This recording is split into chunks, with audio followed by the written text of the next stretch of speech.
Per il ciclo Incontri con l'autore, oggi il Liceo Classico all'Hotel della Valle incontrerà Daria Bignardi. Sì, un altro momento importante e prezioso del ciclo di incontri appunto con gli autori. Oggi avremo la giornalista, scrittrice e chiaramente persona di chiara fama in tutto il territorio nazionale, la nostra Daria Bignardi. Voglio anche ringraziare il Parco Archeologico della Valle dei Templi nella persona dell'architetto il dottore Roberto Sciarratta perché ha patrocinato l'evento. Un evento che come al solito vede il Liceo Classico e Musicale Empedocle protagonista di momenti di alto livello culturale offerti a tutta la cittadinanza. Quindi siamo ben lieti oggi di riflettere su un tema molto significativo e attuale come quello delle carceri e della vita nelle carceri, attraverso l'ultimo romanzo della dottoressa Daria Bignardi, appunto Ogni prigione è un'isola. Oggi ad Agrigento questo incontro con gli studenti del Liceo Classico Empedocle. Ecco, lei porterà la sua testimonianza? Sì, vengo a condividere con gli studenti un lavoro che io faccio da tanti anni nelle carceri, da una trentina d'anni lavoro, è un ascolto. Questo libro che si intitola Ogni prigione è un'isola è un racconto di tante storie che ho intercettato in tutti questi anni.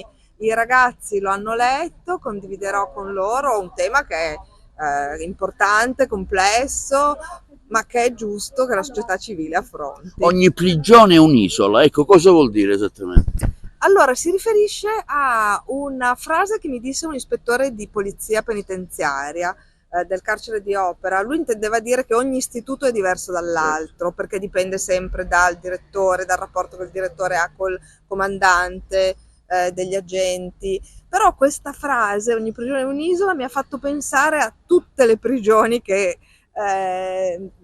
di cui tutti noi siamo prigionieri, anche come uomini. Ogni uomo è un'isola e ogni uomo è una prigione. Poi naturalmente c'è la famosa riflessione che nessun uomo sia un'isola. Quindi ecco un tentativo di riflettere anche sul tema dell'isolamento che riguarda tutti e non solo le persone detenute. Purtroppo della situazione delle carceri se ne parla poco, quindi diciamo i ragazzi saranno anche interessati a questo argomento.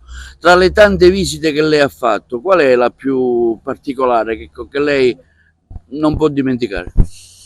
Ce ne sono tante perché in questi anni sono quasi 30 che vado in carcere, Sì. anche se io frequento soprattutto, perché lì io sono articolo 78, quindi entro diciamo liberamente, certo. io frequento soprattutto il carcere di San Vittore di Milano.